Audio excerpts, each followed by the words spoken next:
Sejam todos bem-vindos a mais um episódio pelo canal da Bucocast. Estamos recebendo mais um cirurgião bucomaxilofacial para uma gravação especial. Vamos estar tratando de um tema muito importante e relevante dentro da especialidade. Na minha caminhada aí dentro da bucomaxilo, tenho falado com vários colegas sobre esse tema, mas hoje estou trazendo uma das grandes referências neste tema.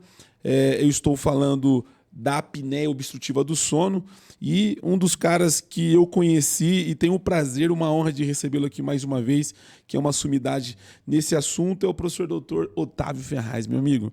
Uma honra mais uma vez, você esteve com a gente em um episódio em Limeira, estamos em São Paulo e seja bem-vindo mais uma vez, professor. Ismael, mais uma vez um prazer enorme, obrigado pelo convite.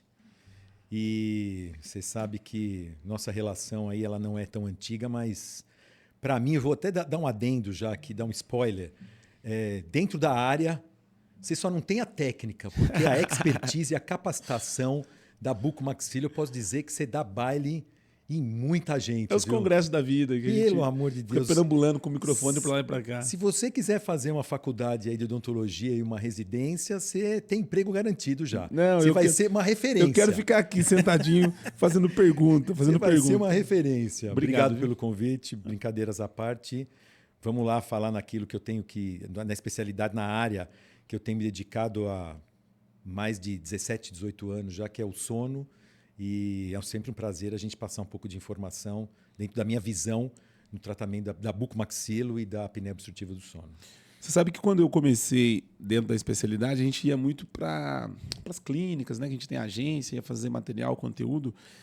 E as pessoas queriam falar sobre a apneia. Então, quando a gente falava de cirurgia ortognática, aí o cirurgião falava assim, pô, eu quero falar sobre a apneia, tal, vamos gravar sobre a apneia. E eu me lembro quando você foi a primeira vez, isso nós estamos falando de 2 anos atrás, 2 anos. Quando você foi a primeira vez gravar com a gente, eu falava, cara, lá atrás a gente ouvia falar de apneia, mas ninguém falava daquilo que você veio. Aí a minha pergunta era, será que o que se falava lá atrás os caras não sabiam? E, enfim, né? Era muito conteúdo. Eu lembro que quando você falou da apneia, eu falei, cara, será que a gente consegue gravar um podcast falando só de apneia? E era muita coisa. E o que a gente se ouvia muito era... eu lembro que quando eu ia gravar, era só do avanço, né? E vias aéreas, era todo mundo falava a mesma coisa. Depois você trouxe coisas assim, informação, que eu falei, pô, a gente vê que é um tema, não é novo, mas que a bucomaxilo ainda parece que está começando a gatinhar dentro desse cenário. Eu queria que você falasse da sua formação, você já passou por aqui, já falou sobre isso, mas eu queria que você falasse da formação que você buscou no tratamento do paciente do sono. Do sono, que obviamente você foi buscar referências, enfim, foi estudar fora. Eu queria que você falasse um pouquinho sobre isso, professor. Tá bom. Bom, de bucomaxilo lá se vão 36 anos na odontologia, né, graduado em odontologia, e na bucomaxilo são 34, basicamente. Né? Eu me formei, fiz 2 anos ali de odontologia, já sabia que eu queria cirurgia, trilhei o caminho e aí foi só sem parar, né? São 36 anos aí buscando coletar informações e buscando ser... A gente não pode parar, né? Tem uma máxima que diz, a partir do momento que você trata um paciente, você está na área de saúde, você não pode deixar de se aprimorar, né? De se especializar. E eu acho que essa é o grande mote aí que eu segui meu caminho, assim como outros grandes colegas aí também.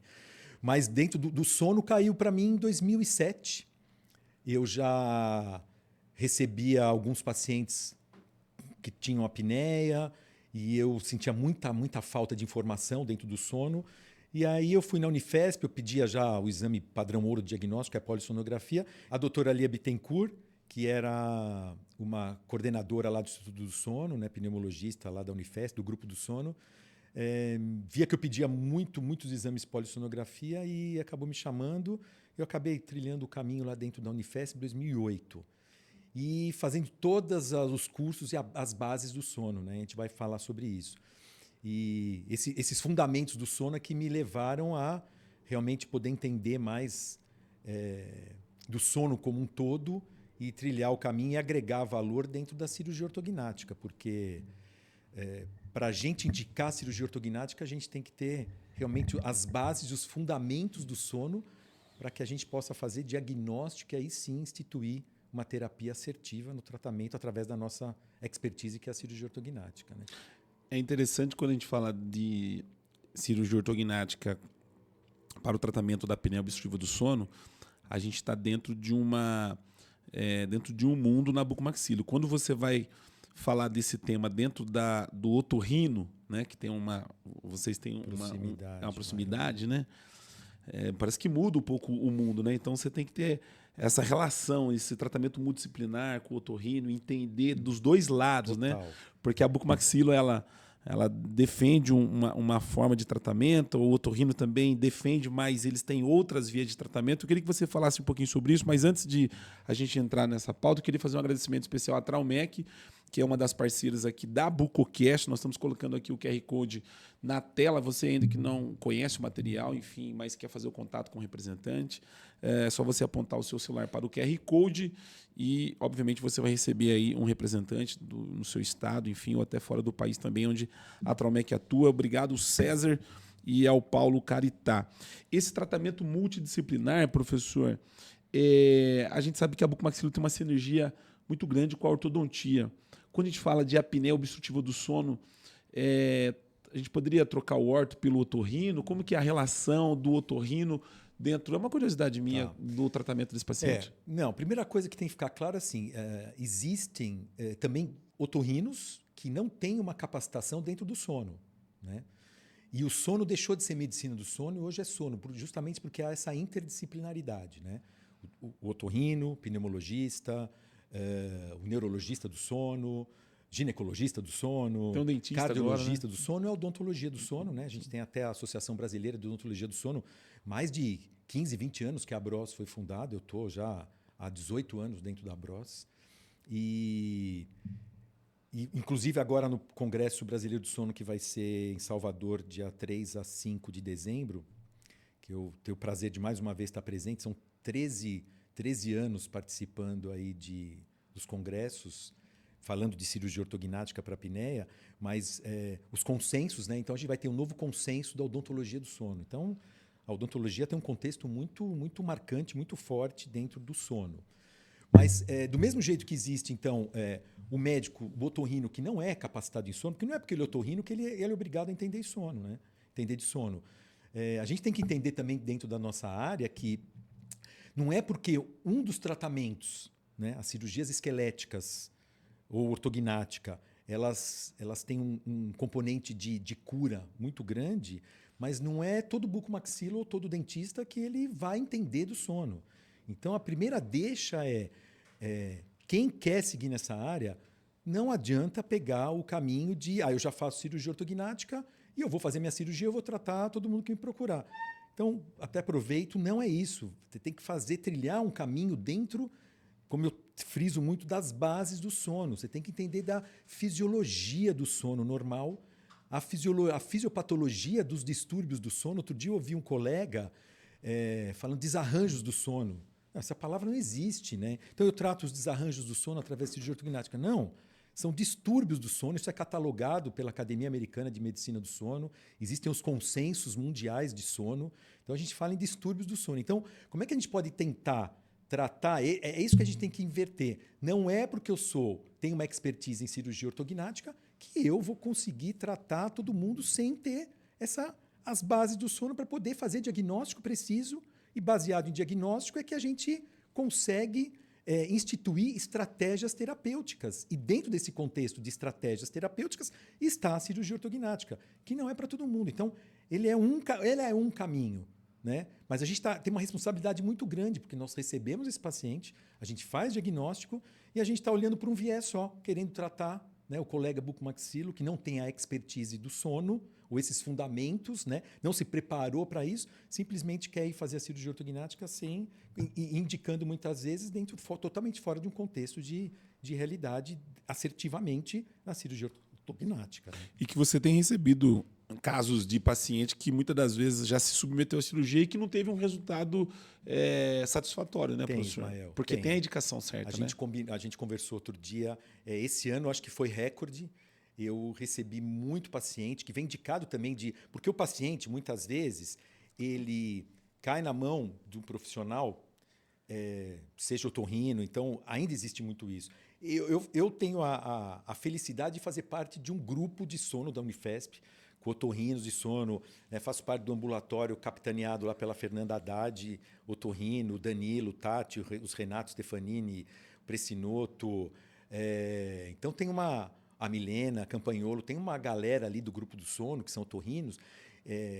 Dalva Poiares, neurologista do sono, os pneumologistas do sono, vou esquecer de falar alguém aqui, mas dentro de um grupo, a Sandra Doria, otorrino, então um grupo que consegue fazer a leitura e encaminhar. E esse paciente que muitas vezes cai na mão de um cirurgião, um colega bucomaxilo, faz a cirurgia, e essa cirurgia ela não tem o contexto, né, de tratar, e esse paciente acaba voltando para o otorrino e fala, eu fiz uma cirurgia ortognática e eu continuo roncando, eu continuo fadigado, ou seja, com todos os componentes clínicos, né, das queixas, sinais e sintomas da apneia.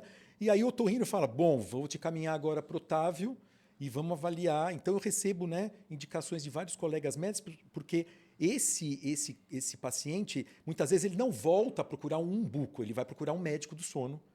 E aí fala, eu fiz, mas não teve, e agora? O que eu faço? Né? Então, isso tem acontecido muito. Esse ano foi recorde de pacientes que fizeram cirurgia ortognática e não tiveram o tratamento efetivo, né, e eficaz da doença apneia do sono. Porque eu acho que a maior dificuldade desse paciente é porque você precisa entregar para ele um resultado que ele vai perceber logo no pós-operatório, no sentido assim, nos próximos... sei lá, próximas semanas, como começou a dormir, ele já vai sentir. Exatamente. Então, assim, um paciente que ele não tem problema de apneia e ele tem, de repente, uma simetria, ou ele tem um problema de oclusão e tal, é uma coisa. Agora, o paciente que, às vezes, vem, às vezes, já com esse problema, mas a queixa maior é a apneia. Então, é mais ou menos aquela coisa assim, você fica ali na torcida, às vezes a esposa ou quem dorme junto fala, será que resolveu, será que não resolveu? Deve ser uma frustração, porque ninguém quer passar por uma cirurgia duas vezes, né? É que eu costumo dizer...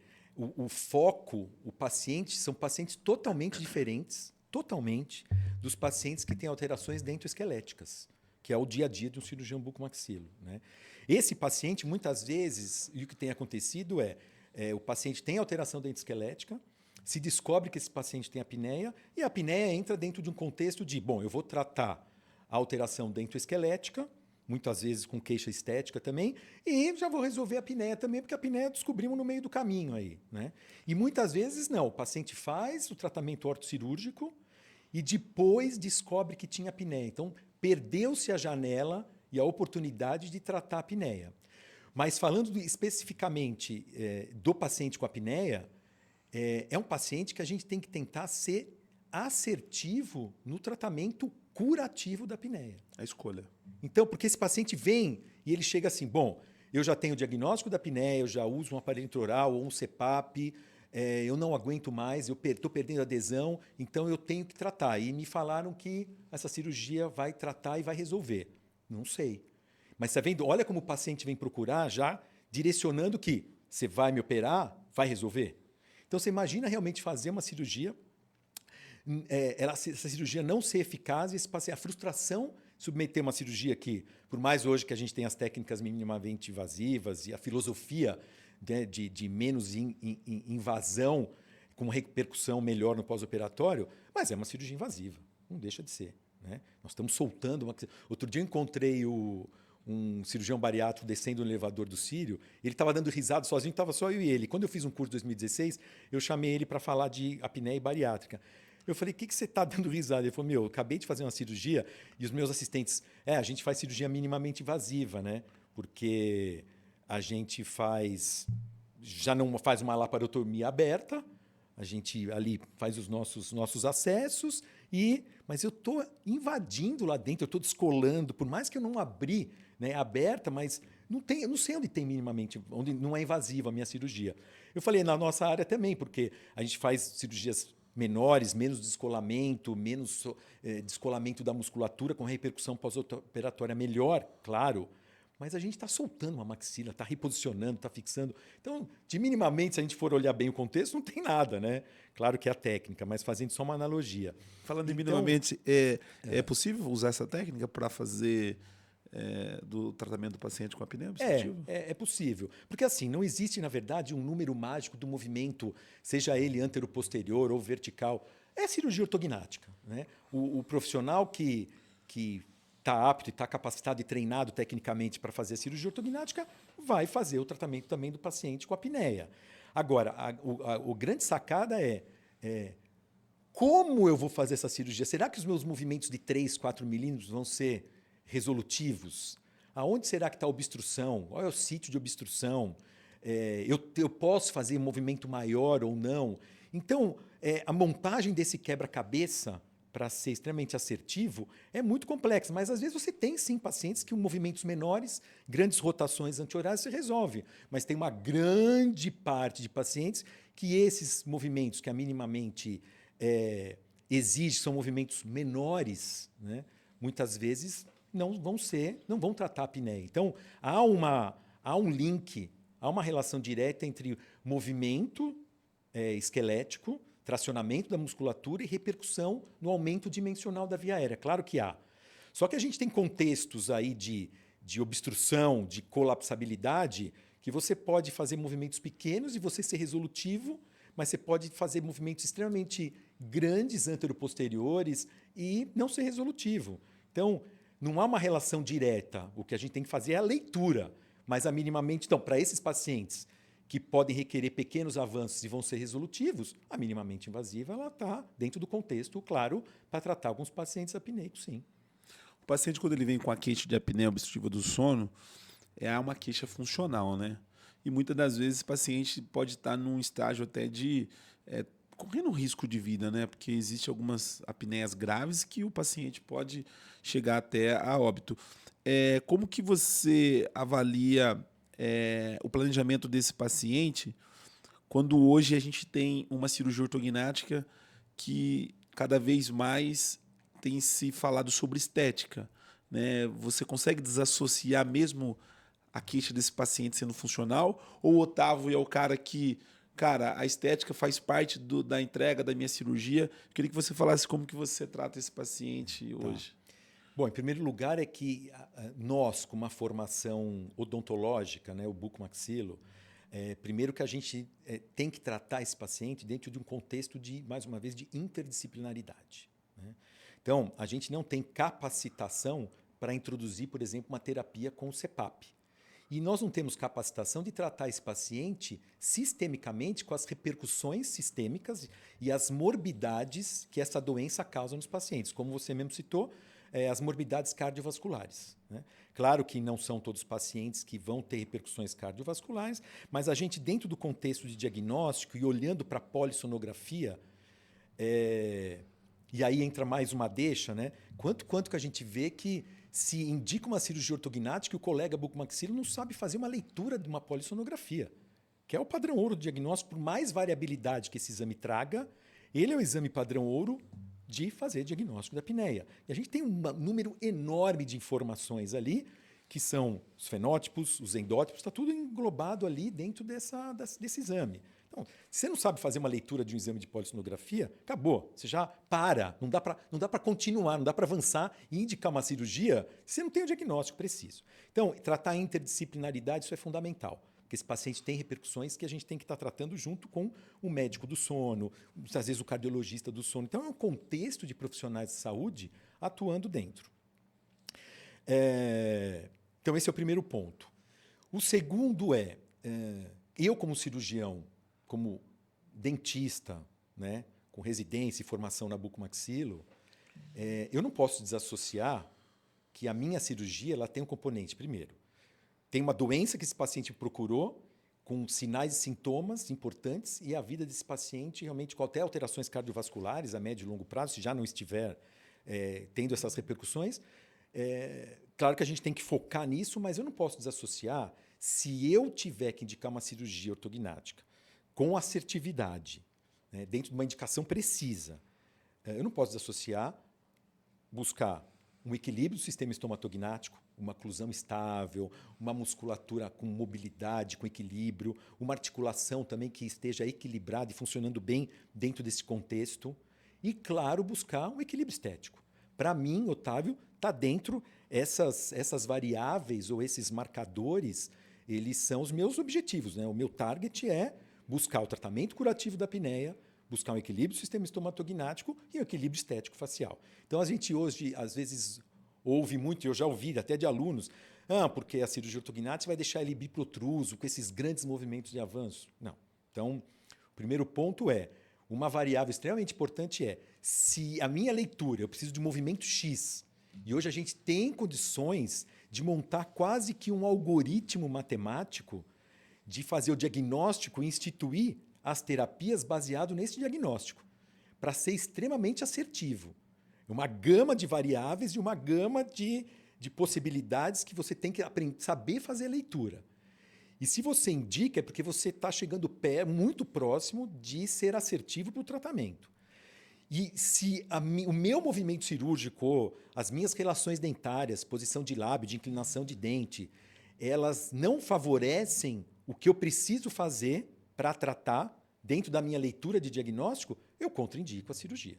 Então, um dos meus parâmetros é que eu preciso fazer. Eu vou trazer esse paciente uma desarmonia, um desequilíbrio facial, eu vou contraindicar a cirurgia ou vou criar uma situação, vou tentar driblar esse desequilíbrio criando situações em que eu possa tratar esse paciente do ponto de vista, primeiro, estético, né? Criar condições, exemplo, extrações de premolares, melhorar inclinações, melhorar a postura do lábio, para que daí eu possa efetivamente fazer meu movimento cirúrgico. Mas se eu estou com isso no limite, enfim, o resumo é, esteticamente, ou eu trago esse paciente para o equilíbrio facial, ou eu também não opero. Porque você imagina eu faço um movimento X que eu tenho que fazer, volto a dizer que a gente tem como fazer essa leitura hoje, e eu opero e deixo esse paciente com uma desarmonia facial, em detrimento da cura de uma doença. Esse paciente vai acordar todo dia de manhã, vai se olhar no espelho e falar: poxa, estou muito mais disposto, a cirurgia foi efetiva, minha vida mudou da água para o vinho, que bacana. Só que ele se olha no espelho e fala assim: minha mulher me deixou, ou ela tá me deixando, já exteriorizou que eu estou feio, Fiquei torto. e agora eu crio uma alteração psicológica nesse paciente. Então, você tratou uma doença e criou outra. Então, claro que não é esse o foco, mas me alonguei muito, mas respondendo a pergunta, equilíbrio do sistema estomatognático, função do sistema mastigatório, equilíbrio para as ATMs, que eu digo que é o coração do nosso sistema estomatognático, são as ATMs, o equilíbrio miofacial, dentário e o equilíbrio estético, eles têm que estar como o meu target, meu objetivo, junto com o tratamento para a apneia do sono.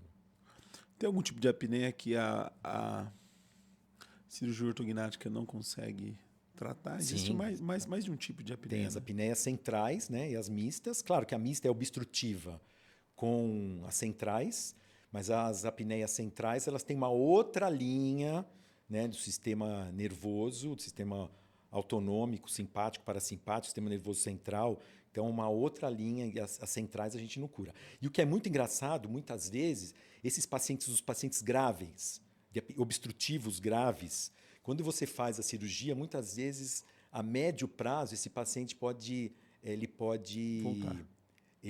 cursar com apneias centrais. Você tratou as obstrutivas e ele cursa com apneias centrais. E a apneia central, o tratamento é CPAP. Então, a gente tem visto isso na literatura e vejo também em alguns casos. Você tirou ele de uma apneia obstrutiva, maravilha, e esse paciente cursa com uma apneia central. E aí esse paciente, para tratar a apneia central, claro que você deixou ele era um grave obstrutivo, passou a ser um leve central, e muitas vezes você não precisa fazer nada. Mas se ele evoluir nas centrais, o tratamento é CPAP. Então ele saiu do CPAP para obstrutiva, mas cria centrais, né, desenvolve apneias centrais e tem que fazer uma terapia com CPAP também. Imagina também a frustração, né? Então, eu volto a dizer, é leitura, Ismael. E para fazer leitura tem que ter conhecimento, né? Não é cortar osso, avançar, fixar, que isso todo mundo é treinado a fazer, que a gente aumentou a via aérea e tratou. Não é essa a leitura. Eu tenho falado isso há muitos anos, né? E ainda a gente se depara com movimentos. Avancei, eu aumentei a via aérea e tratei. Para muitos pacientes, sim, mas para muitos também não é isso. A gente sabe que dentro da cirurgia ortognática a gente tem alguns casos que são desafiadores para o cirurgião, né? Enfim, para tratar essas deformidades esqueléticas. E a gente tem visto que os grandes avanços é um dos pontos que exige do cirurgião uma curva de conhecimento para esses grandes avanços. Isso eu vejo pelos eventos, os congressos, os cirurgiões dizendo. Não tenho informação e nenhum entendimento do desafio, da dificuldade desses grandes avanços. Eu queria que você falasse quais são as dificuldades, né? A curva de conhecimento num caso que exige um avanço fora do normal, fora do comum. Como que é isso? Então, aí outro item também bem importante, né? Além só não cortando sua resposta, além do paciente ter essa indicação, e tem que ter um pouco de coragem do cirurgião ali de avançar, de repente chegar num... Existe isso também ou não? A mão do cara? Então, eu não sei te dizer muito bem, porque para mim faz parte do meu dia a dia, né? Fazer movimentos de avanço, volto a dizer, quando o paciente tem essa indicação, sim, né? Fazer movimentos de avanço de 12, 13 milímetros de maxila, 15, 16 de mandíbula, dentro das indicações e trazendo esse paciente por um equilíbrio estético. Esse é o desafio. Esse é o desafio, mas muitos pacientes com apneia têm essa possibilidade, né? Então, claro que de novo, o número mágico não existe. Hoje a gente está mais claro ainda porque conceitos de obstrução, de colapsabilidade que vieram aí com a sonoendoscopia mudaram as relações de diagnóstico e a visão sobre o paciente com apneia e esses grandes movimentos. Muitas vezes, para movimentos pequenos, você consegue resultados maravilhosos em termos de cura da apneia.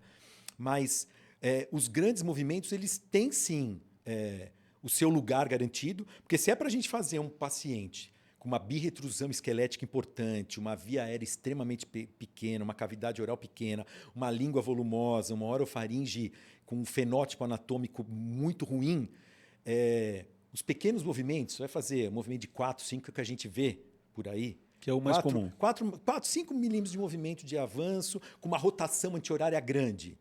A rotação anti-horária grande, ela melhora a dimensão de via aérea mais inferior, né?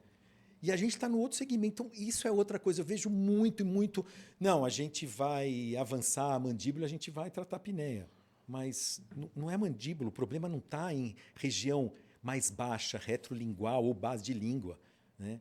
O problema é maxila, é velofaringe. Então, você faz um movimento de 3, 4 de maxila. Mas eu fiz uma grande rotação anti-horária. Nós provavelmente não vamos tratar. Então, se é para fazer pequenos movimentos, 4 milímetros, 5 de avanço, é melhor às vezes nem tratar, porque a repercussão na dimensão da via aérea vai ser pequeno. Mas volto a dizer, aí tem que estar a leitura do que a gente precisa melhorar. Aonde está a obstrução ou o colapso, né? O que é colapso e obstrução, de novo. Mas em muitos pacientes a gente requer grandes movimentos de avanço para efetivamente ter repercussão em ganho dimensional da via aérea, porque o problema é que a gente precisa aumentar a via aérea, porque é obstrução. E aí a gente tem que fazer grandes movimentos. E a literatura sempre mostrou, né, as meta-análises que entre sucesso e cura, movimentos maiores, que dizem na monta de acima de 9, 10 milímetros, foram muito mais efetivos no tratamento, olhando para a variável IH, que é outra linha que a gente já não tem olhado tanto para o IH, mas em pacientes que avançou 7, 6, 7 milímetros. Então, na verdade, não tem o número mágico, mas a literatura mostra que a gente precisa fazer movimentos mais robustos. E aí, uma curva de aprendizado? Claro que sim, né? Soltar uma maxila, deixar ela com uma mobilidade e que ela permita passivamente vir fazer esse grande movimento linear de 10, 12 milímetros e ainda com rotação, não é fácil liberar uma maxila. E se você não solta bem, porque a gente tem ali a esfenopalatina, uma artéria que você estica ela, que nem diz o Álvaro, meu sócio, é corda de violão, né? O digástrico você estica como uma corda de violão. Você tem que realmente ter ter uma malandragem ali para poder deixar esses ossos com uma mobilidade bem passivos, para que a gente possa fazer esses grandes movimentos com essas grandes rotações, né? Mas movimentos pequenos, lineares, com grandes rotações, muitas vezes elas não são efetivas, né? Mas respondendo, de novo me alonguei bastante, mas respondendo aí, sim, tem que ter uma curva de aprendizado que a gente vê. O meu residente mesmo, meu assistente, o Tiago, ele falou, na minha residência, doutor, já está comigo há 10 anos, o Tiago, mas o que a gente era permitido fazer era fazer avanço de 5 de maxila. A gente não podia fazer mais do que isso, né? Então, Caracas. então, foi a primeira vez que eu já ouvi falar realmente isso. Há um limite do quanto que se pode fazer dentro de uma residência, né? Que, claro, é um treinamento, é uma curva de aprendizado ali, entendo perfeitamente. O aluno, começa devagarinho até ele soltar. Eu mesmo levei uma curva de aprendizado para poder chegar e ter a técnica de fazer esses movimentos mais robustos, né? Como que está a nossa relação com a medicina, com o otorrino? Como que eles enxergam a bucomaxilo? Você que começou lá atrás, essa relação de indicação, como que era antigamente? Parece que a gente está melhorando você que está envolvido aí nessas instituições de odontologia do sono. Eu acho que, na verdade, Ismael, sempre foi boa, sempre houve um respeito da medicina, né? E essas especialidades co-irmãs com a bucomaxilo. Eu acho que desde a década de 60, eu comecei, né, em 90, eu vi aquela geração que era do HC, do Tatuapé. Havia sempre os grandes nomes que foram referências lá atrás para a gente, sempre foram profissionais, os nossos grandes professores que fizeram a base aí da bucomaxilo, eles sempre tiveram muito respeito pelas especialidades co-irmãs da medicina. Eu não vejo um problema. E isso continua até hoje, né? Claro, eu estou num grupo que como eu te falei, interdisciplinar, mas eu sempre tive muito respeito. O que eu percebi, aí eu faço a minha meia responsabilidade, até trago um pouco para mim, é que dentro desse grupo do sono, composto por médicos clínicos, pneumologistas, tinha otorrinos também, chegou uma fase em que as cirurgias esqueléticas elas eram feitas por médicos, muitas vezes otorrinos, que não tinham até uma capacitação dentro da cirurgia ortognática. Então, às vezes, os resultados eram bons, mas muitas vezes não eram. E não só por isso também, porque o diagnóstico é outra coisa hoje, né? No passado, estamos falando há 20, 25 anos atrás, mesmo o grupo de Stanford também, os resultados eram diferentes, porque a gente carecia de um diagnóstico mais assertivo para indicar a cirurgia ortognática. E quando eu cheguei em 2007 lá no grupo da Unifesp, dos clínicos falaram, não, essa cirurgia é extremamente invasiva, os resultados são muito pobres, não, a gente não indica e é CPAP para todo mundo. E coube, eu acho que eu fui mostrando gradativamente, fazendo a cirurgia com formação, né, da bucomaxilo, fazendo a cirurgia de uma maneira correta, assertiva, com complicações, né, com um grau de complicações muito pequenos, cirurgias com refinamento técnico. E a gente foi mostrando os resultados ali dentro da minha tese, mostrando ali os trabalhos, e a pessoa falou, nossa, o que vocês fazem realmente é diferente. Porque a gente está num outro momento, né? A gente evoluiu. Então, a cirurgia evoluiu como um todo e os resultados são muito mais assertivos e são muito mais estáveis a longo prazo. E a gente foi mostrando, e a gente conquistou um espaço, tanto que não só por isso, claro, mas a própria literatura, o sono em si, mostrou que a indicação do CPAP para todo mundo não era. Então, a partir de 2014, 2015, passou-se dentro do sono que o médico generalista ele não é CPAP para todo mundo. A gente tem que individualizar o tratamento, porque a gente faz um diagnóstico melhor e aí a gente consegue indicar estratégias terapêuticas mais assertivas. E não é CPAP para todo mundo. Então, o médico passou a ter uma leitura, né? Mesmo o otorrino, o generalista do sono. Me parece que tem uma alteração esquelética. Eu vou encaminhar para o Otávio, para a Cibele Dalfabre, minha sócia, que é uma referência aí no mundo do aparelho intraoral, mas não só isso, ela realmente, em termos de fisiopatologia, de morbidades dentro da apneia, a Cibele está no Canadá hoje, e o grupo todo da odontologia do sono, a gente com muito mais capacitação em fazer diagnóstico, e eles, os médicos, entendendo isso. E aí, indicando para falar, olha, vai para o Otávio, vai para quem? Vai para o dentista do sono. Será que vale a pena a gente indicar ou não? E aí a gente também, dentro da nossa expertise, indicar melhor. Mas o médico passou a entender isso, também a fazer diagnóstico do fenótipo crâniofacial, né? Aí vieram os nossos colegas crâniofaciais, que hoje militam na área junto com a gente, claro, extremamente competentes também, dentro da cirurgia esquelética. E a gente hoje divide o mercado aí, mas eu acho que a gente tem um quesinho que sai um pouco na frente, porque a gente tem um entendimento do sistema estomatognático, né? Dente, ATM.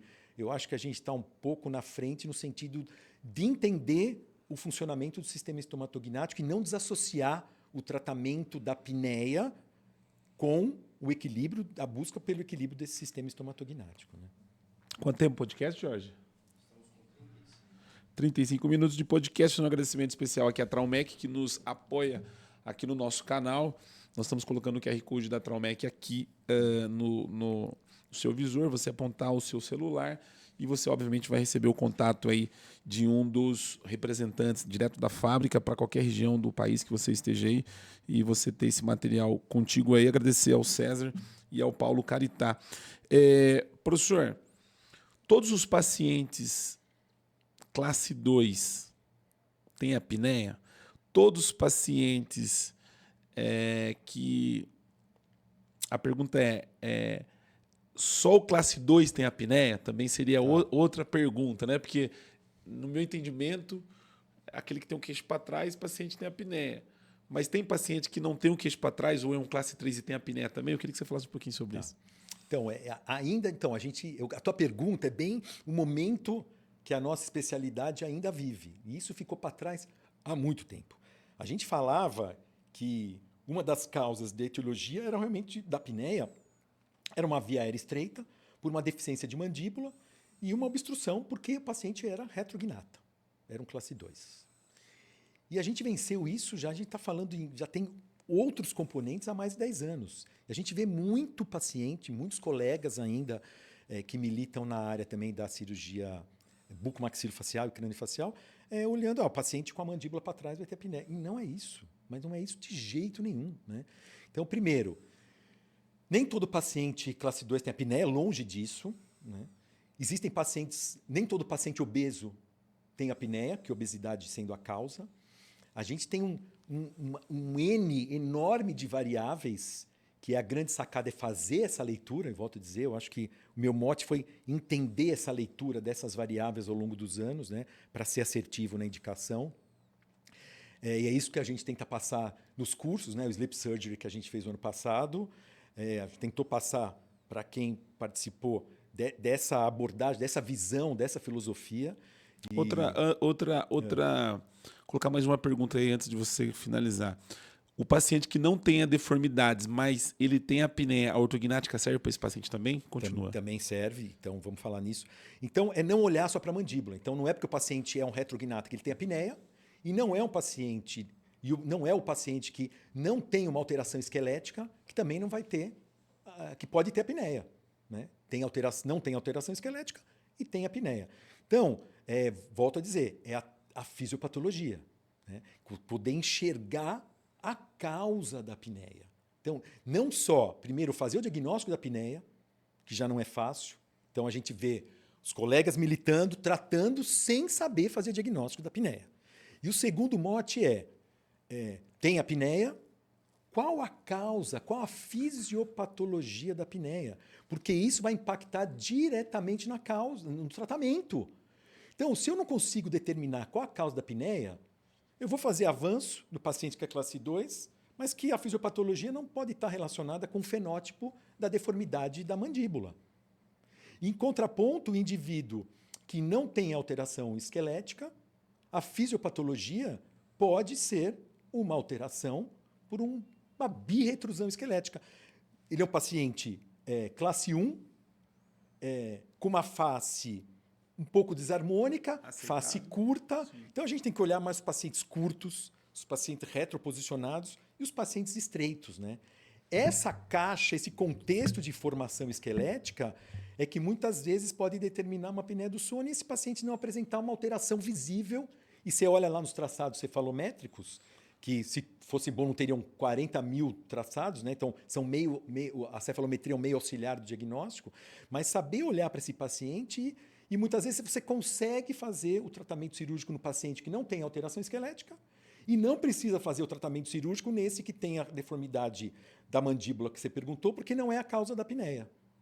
Não sei se eu fui claro. Sim, mas sim, o contexto é muito mais amplo do que isso, né? Por isso que a gente tem recebido muitos pacientes que operam, porque olham para a mandíbula e o resultado é pífio em termos de tratamento curativo para a apneia, né? Fez a ortognática e não tratou. Mas melhorou. Claro, melhorou. Porque a repercussão, o link entre ganhar dimensão de via aérea vai melhorar. Mas nem sempre. Hoje a gente tem visto cada vez mais que não é isso. Não é ganhar via aérea que você está tratando a apneia. Vai depender da causa da apneia. Por isso que a gente tem que ler e entender a fisiopatologia da apneia. Tratar a respiração não quer dizer que você tratou a apneia. Exato. Como você vê a formação do bucomaxilo para esse tipo de tratamento? Muito ruim. Mas muito ruim. Eu acho que a gente está ganhando, porque agora tem se falado muito mais na apneia, né? Eu participei dos últimos 3, acho que Copax, 2 Cobrax, né? Convidado para palestrar. Mas não só isso, e eu tenho tentado levar essa informação, né? A informação de ser mais amplo no diagnóstico. Mas a apneia mesmo do sono, com essa prevalência enorme, a gente calcula, Ismael, no mundo a gente está falando em estudo, alguns mostrando que 30% da população tem apneia. Aqui no Brasil, a gente estima isso. 37% da população brasileira pode ter apneia. É muita gente. Mais de 30% da população.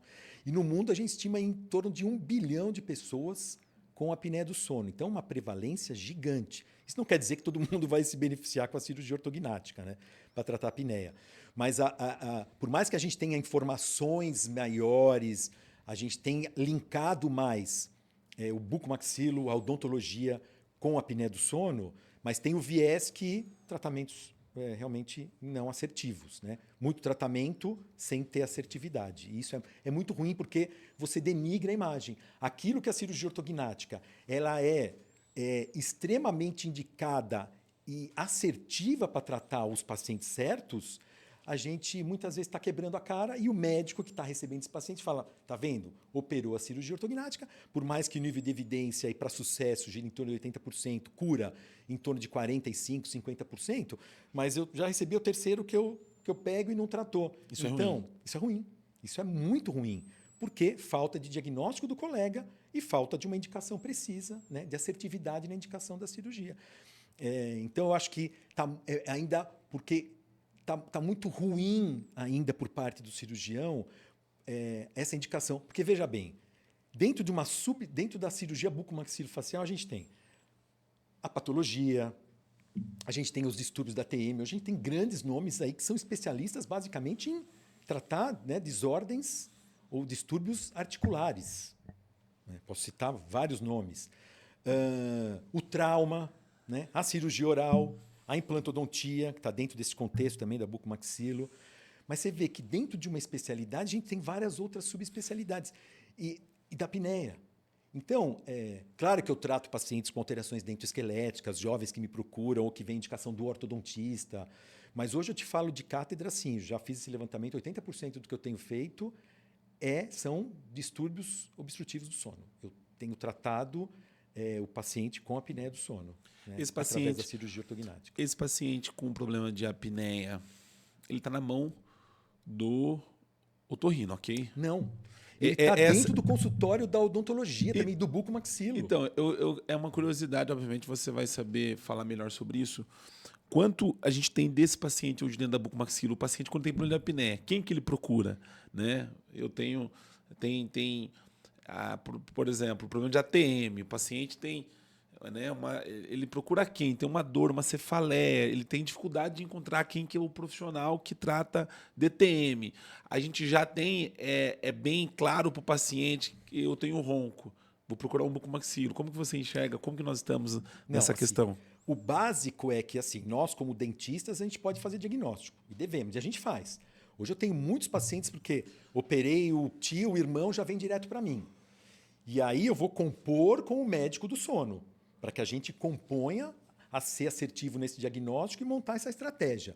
E mesmo porque, como eu disse no começo, esse paciente pode ter comorbidades sistêmicas, como cardiovasculares, e a gente não tem capacitação de tratar uma alteração cardiovascular no paciente que tem apneia. Não cabe a nós, nós temos bases, né, para isso, não somos médicos, né, para tratar. Então, aí a gente vai compor com o médico do sono, alterações respiratórias, com o pneumologista, enfim. Mas esse paciente muitas vezes já está chegando direto para a gente, né? Então, é fazer o diagnóstico e, junto nesse contexto com o médico do sono, você fazer esse diagnóstico total e montar essa estratégia. Agora, o que está acontecendo é que os pacientes vêm, o bucomaxilo já ouviu falar, não, tem apneia do sono, eu vou olhar uma mandíbulazinha para trás, vamos ver se tem queixas, põe um questionário ali, ele tem apneia, né?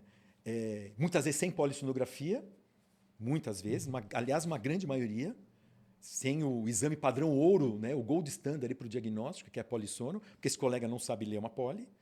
E aí, vamos operar, mas eu tratei a apneia. E aí, melhorei. Nossa, eu roncava, não estou roncando mais, eu estou menos sonolento, mas e a comparação pelo exame, né, diagnóstico? Então, a gente tem feito mais diagnóstico, sim, tem chegado mais para a gente, e não é só o otorrino que faz o diagnóstico ou o médico do sono que encaminha.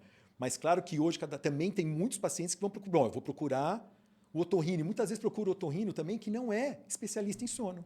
Então, o que a gente costuma dizer, volto a dizer, eu tenho a graça de trabalhar dentro de um grupo de sono, mas esse paciente ele muitas vezes é tratado dentro da onde ele caiu. Então, se ele caiu dentro de um otorrino, e o otorrino faz o diagnóstico do ronco ali, e da apneia, às vezes nem da apneia, vai fazer a cirurgia nasal, uma cirurgia faríngea, e ainda nos moldes de uma úvulo-palato-faringoplastia que não se faz mais, né? Hoje o que se faz são técnicas de faringoplastias expansoras, faringoplastias laterais, não se resseca mais o palato, e sim mudar a arquitetura desse palato, suturas barbadas de ancoragem, enfim, técnicas menos invasivas, mas ele é tratado com essa cirurgia. Se ele cai na mão de um dentista que está lá o aparelho para o ronco, ele vai tratar com o aparelho do ronco. Se cai um pneumologista ou num clínico um generalista do sono, vai tratar com CPAP. E se cai na mão do bucomaxilo, tem uma queixa de apneia e tal, vou fazer a cirurgia ortognária. E não é esse o contexto, né? Então, ainda tem isso, mas muito menos. Mas o bucomaxilo o dentista tem a responsabilidade de fazer diagnóstico e de não querer tratar o paciente dentro daquilo que é a capacitação dele. Então, sou bucomaxilo, tem uma mandíbula para trás, parece que tem apneia, vou fazer cirurgia ortognática. Esse contexto está totalmente ultrapassado, né? Totalmente. E a gente vê muito isso, Ismael. Mas muito. Pode ter o ronco e não ter apneia? Pode ter o ronco e não ter apneia, né? Então, o ronco primário e o ronco secundário. O ronco primário é um ronco cuja causa é mais uma obstrução nasal. Então, a primeira coisa é que ficar claro, cirurgia nasal não trata apneia. Ponto. Só que todo paciente que tem apneia, ele tem, como todo indivíduo, o nariz tem que ter permeabilidade. O ar tem que entrar por onde tem que entrar, que é nariz, ponto. Então, base também do sono. Paciente com apneia que tem obstrução nasal, a primeira condição é que indique para o otorrino fazer a cirurgia funcional nasal. E esse é o ronco primário. Então, você eliminou. Agora, o ronco secundário, ele é o ronco que está vinculado à apneia. Uma vibração do ar, numa via aérea menor, fazendo uma vibração ali a vibração no palato mole. E esse é o ronco secundário, Ismael. Que esse é o ronco que, se você trata a apneia, você tratou esse ronco também, que é o secundário. E o ronco primário é o ronco nasal. E volto a dizer, ronco primário, paciente que tem obstrução nasal e tem ronco primário, de repente ronco secundário, você tem que tratar o ronco primário. Então, o otorrino vai operar o nariz funcionalmente, deixar esse nariz permeável. Isso é condição sine qua non para que esse paciente com apneia passe a ter uma respiração com permeabilidade nasal. Ponto. Se ele vai tratar a apneia? Não. Mas o ar está entrando por onde tem que entrar com o nariz. Então, essa é a condição básica, né? Então, muitas vezes, dentro desse contexto, o paciente chega, vamos ouvir o otorrino primeiro, vamos compor junto uma... Eu acabei de receber do Danilo agora uma sonidoscopia no paciente que eu encaminhei para ele. E a gente faz a leitura junto, Otávio. Vejo que o avanço é assertivo, sim. O avanço, mas olha, ele tem uma redundância em base de língua importante, a gente tem que ficar atento nisso. Mudou o parâmetro ali de obstrução. Então, é montar um cenário, estou sendo até repetitivo, de discutir a fisiopatologia da doença. Sem isso, não dá. Como é que você vai levar um carro no mecânico? Se o mecânico, você fala assim, tá com barulho. Tá bom, vamos trocar essas peças tudo aqui, que é suspensão. Não, ele tem que primeiro fazer o quê? O diagnóstico. O que está acontecendo na suspensão? Eu não vou trocar a mola ou o amortecedor, sendo que o problema pode ser só uma borracha, né? Um reparo na borracha. Mas não, faz um contexto, trata tudo. Não, cara, o cara tem que fazer o diagnóstico do problema. Né? Eu queria que você falasse para os nossos colegas bucomaxilo, que nos acompanham aqui no canal da Bucocast, e que já aconteceu com muitos deles, onde você indica a cirurgia ortognática para o paciente para tratar a apneia e a apneia não é tratada. Ou seja, o cara dá um tiro pela culatra, né? Porque o paciente chega, eu vou avançar aqui, fazer isso, pronto, resolvi o problema. Aí o paciente volta com o mesmo problema. Eu queria que você falasse como que é o atendimento para esse paciente, como que o Otávio faz para você, de repente, porque uma vez que o cirurgião faz isso, ele não trata, ele tá prejudicando a especialidade, né? Porque o cara sai de lá e diz assim, cara, eu fui no bucomaxilo, fiz uma cirurgia pesada pra caramba, ronco do mesmo jeito. Então, qual o conselho que você dá para esse cirurgião? Como que ele deve fazer o atendimento para esse paciente? O que é possível você garantir para esse paciente? Como que você lida com esse paciente? Para que você não possa ter esse dissabor, de repente, num resultado e que muitas das vezes o cirurgião fez tudo certo, mas por outras questões pode ser que isso volte... Excelente pergunta, né? Eu acho que são 2 pontos aí. Primeiro que a gente que detém informação, porque estou trilhando isso há 17, 18 anos, né? Não caí de paraquedas. Não é fazer, fui para Stanford, fiquei uma semana lá e vi como é o departamento do sono, que Stanford era uma referência, que ainda continua, mas a gente tem outros centros de referência no mundo também para apneia. Mas fiquei uma semana, fiquei 3 semanas, eu fiquei 6 meses, publiquei uns trabalhos lá, entendi. Ok, maravilha, mas fiz um observership e aí voltei e sou doutor em apneia. Então, primeiro, não é isso. Né? Então, primeiro é falar, vai ter informações. Vai cursar com bases do sono. Essa semana eu postei até no Instagram. Né? Vamos entender de bases do sono. Bases. Fazer curso de formação em sono. Né? Que o médico faz isso para se especializar, a gente também tem que fazer. É do tipo, você tem que sentar no mocho. Tipo isso. Né? Mais ou menos a analogia. O dentista, eu acho que é profissional de saúde, não só o dentista, o profissional de saúde como um todo, quer pegar tudo o caminho andado. Né? No nosso curso mesmo que a gente deu, essa dica, ele vai para pegar uma dica. Não, vai debruçar, estudar para entender os fundamentos do sono. Aí vai começar a entender... realmente a fazer diagnóstico. Faz um fellow aí se torna referência em apneia. Mais ou menos isso. É isso. E aí já sou. A gente tem visto muito isso, infelizmente. Mas é formação cultural. Sim. Né? Eu acho que isso é como um todo, em todos os setores. Não vamos falar só do dentista ou do buco, muito longe disso. Pelo contrário. Em compensação, a gente tem outros colegas que estão procurando se embasar. Gostei do sono, porque o sono é realmente... ele te traz... você quer cada vez entender mais. E a gente tem profissionais que estão buscando essa formação como eu fiz lá atrás, e vão chegar a atingir a maturidade. Mas eu acho que a grande sacada, o diferencial é que eu, dentro desses 17 anos, quebrei muito a cara, e vou te dizer que ainda quebro muito pouco hoje, mas muito pouco, porque eu consegui fazer a leitura em termos da indicação assertiva, né, para o tratamento da apneia. Mas entender que esse paciente que indicou e não teve o resultado, o que você falou, denigre muito a mais, porque aí tem que entender contextos. Né? Dividiu com o paciente, houve o diagnóstico, houve a assertividade, houve o diagnóstico, entender a fisiopatologia da doença, e aí a causa é essa, eu vou indicar cirurgia ortognática e nós vamos tratar. Ótimo. E não deu certo por algum outro fator, que esqueceu de ver, não enxergou, ou as variáveis individuais mesmo do paciente que ainda tem, ok. Mas você tratar de maneira empírica, isso é impossível de acontecer. Isso é inaceitável, Ismael. Tratar um paciente de maneira empírica. E eu vejo muito isso. Então, quando o paciente chega no consultório e vê a abordagem que eu tenho, ele está junto com você, porque eu evidenciei, entendi a causa, e aí você é assertivo. Então, hoje eu sou muito assertivo. Muito. Então, por que o Otávio ele tem resultados maravilhosos? Ele é diferente do colega? Claro que não.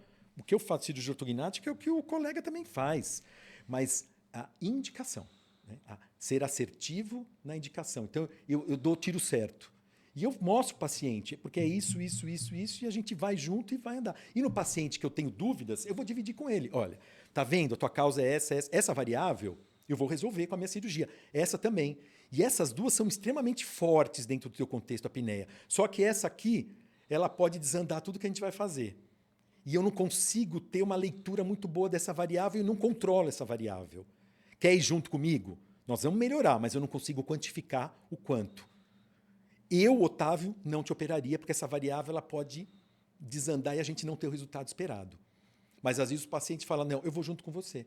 Porque confiou, entendeu, eu evidenciei. E outros eu falo, não vou te operar por isso, você quer procurar outro bucoxilo, porque a gente não vai ser assertivo no teu tratamento.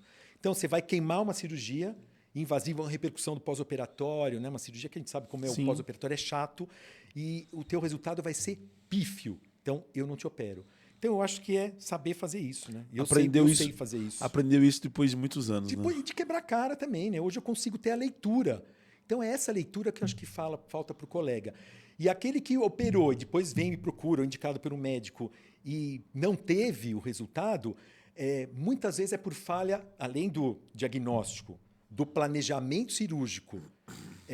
A gente muitas vezes pode operar de novo, porque essa cirurgia está mal operada, ou está aquém, ou não fez a leitura todo, e a gente pode operar de novo e trazer esse paciente para um resultado melhor. Isso também tem acontecido. Professor, antes da gente finalizar, eu queria que você, obviamente, a gente vai falar do curso do Sleep Surgery que nós fizemos recentemente, né, o ano passado e agora 2026. Mas eu queria que você deixasse um conselho aí para os nossos colegas bucomaxilo. Você fala muito sobre o paciente, na assertividade do paciente, principalmente para essa nova geração, né, que quer operar tudo. O que você falou aí, olha, tem paciente que eu não opero. Né? Isso é muito difícil para o cirurgião entender, porque ele foi treinado para operar, então ele quer operar tudo. Igual o ortodontista, ele quer compensar tudo. Né? Então eu queria que você deixasse esse recado aí antes de a gente, né, falar do nosso curso, que vai vir agora em 2026, que eu acho que é importante, principalmente em um tema que dentro da bucomaxilo, no meu ponto de vista, está crescendo muito, né? Cada vez mais o bucomaxilo está buscando esse paciente, mas que, no meu ponto de vista, ainda precisa de uma curva de conhecimento, né, mais acentuada para você ter essas assertividades, como você falou. Né? Não, eu faço a minha culpa. Lá atrás, quando eu comecei em 2005, 2006, para operar paciente com apneia, até eu entrar no grupo do sono, eu era o super-homem. Eu achava, imagina, faringe estreita, eu vou ampliar, vou mudar a posição dos ossos esqueléticos e eu vou tratar, não tem como, porque a via aérea vai abrir, isso abre e acabou, vamos ganhar dimensão.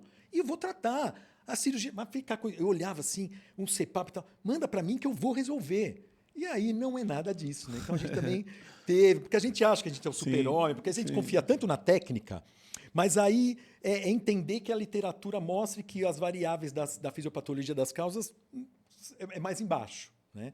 Então você vai criando casca e sabendo entender todo um contexto mesmo do paciente. E eu acho que é muito importante, a apneia tem ganhado muito espaço, né, dentro dos congressos do Colégio Brasileiro, isso é muito interessante, lives, cursos isolados, e mesmo no COPAC, no COBRAC, nos outros congressos que se tem... eu falo mais de cátedra do COPAC, estou aqui em São Paulo, né? Eu não tive o prazer ainda de palestrar nos congressos ali do Nordeste, do Sul, mas está se criando espaço para se montar grades dentro do nossos congressos de apneia do sono.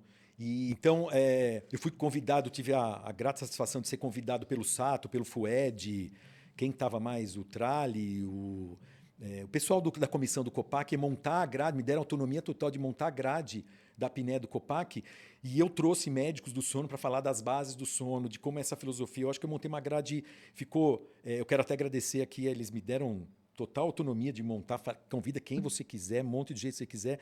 E eu sei que recebi bastante elogios, porque ficou uma grade muito séria e bem didática para o residente entender como que é iniciar e como que é a abordagem do paciente que nos procura, desde o diagnóstico até a assertividade do tratamento.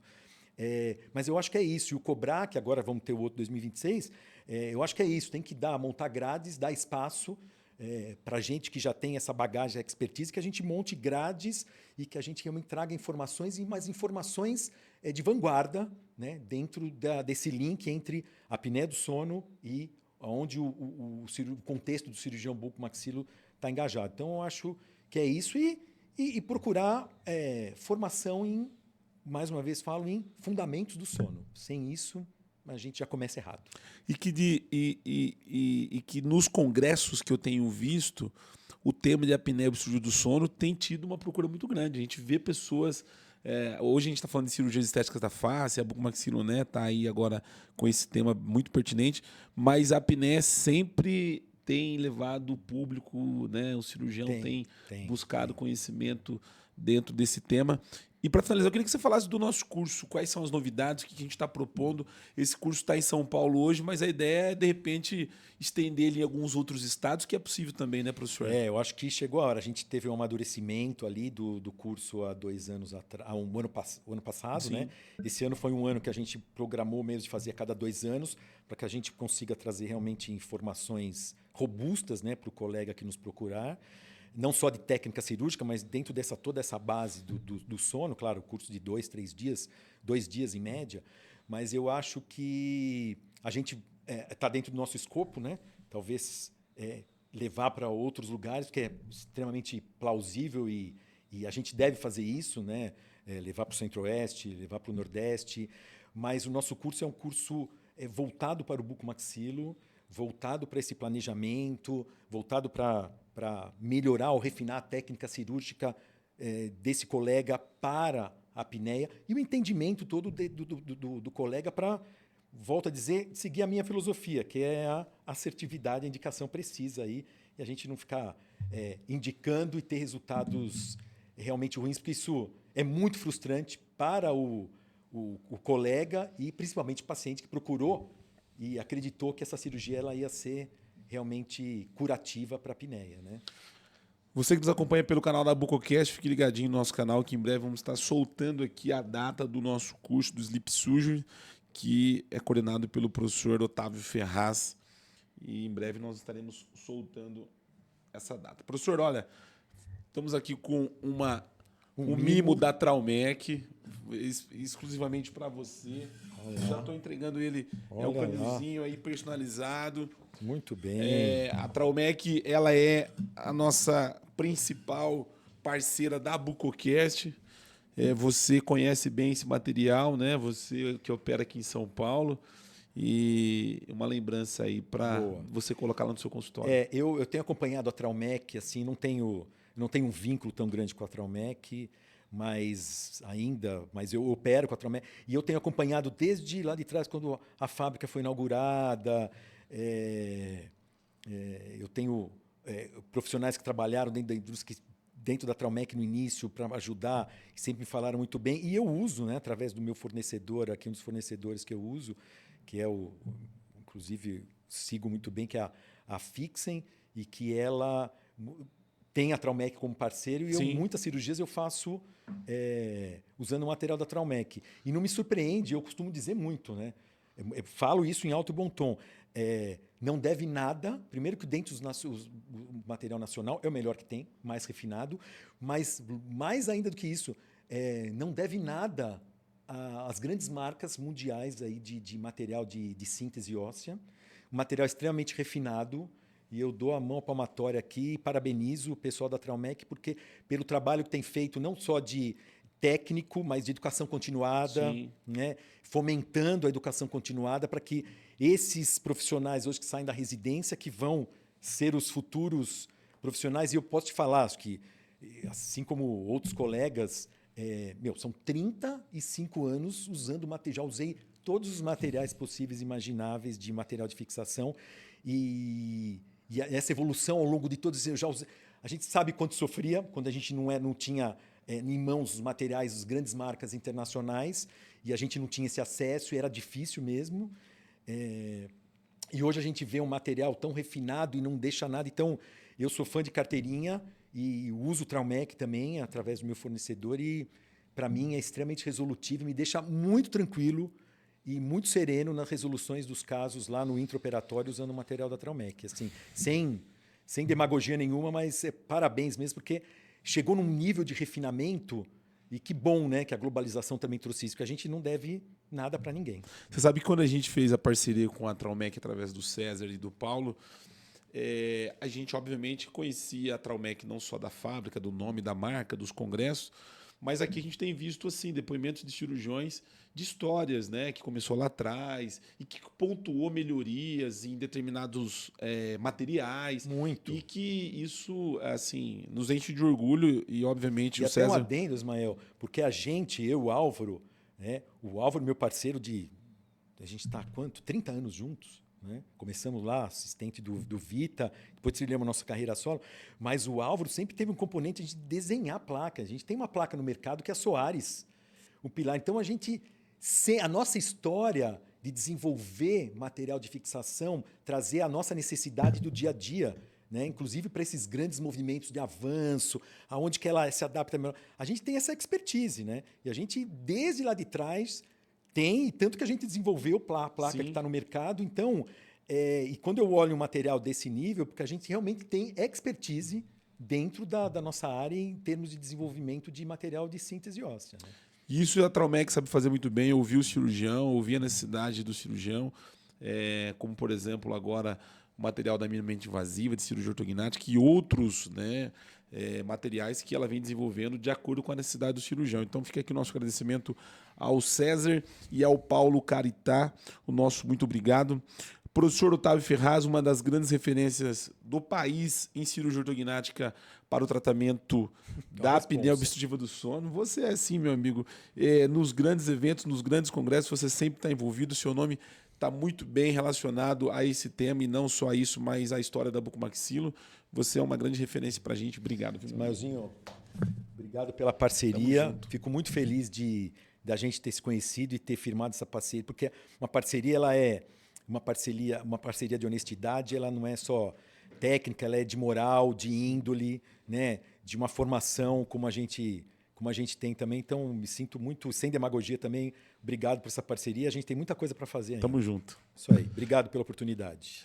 Você que nos acompanha pelo canal da Bucocast, não é inscrito no nosso canal, vai lá, se inscreva no nosso canal. Estamos aproximadamente com quase 6 mil cirurgiões lá no YouTube, passando um pouquinho dos 6 mil, Instagram, enfim, as outras redes sociais. São quase 20 mil cirurgiões que nos acompanham, mas vai lá, se inscreva no Instagram, vamos estar compartilhando alguns cortes desse episódio também no Instagram e o link do professor Otávio Ferraz para você que tem alguma dúvida ou queira participar de algum curso, alguma mentoria, ele está à disposição. O nosso muito obrigado e até o próximo episódio.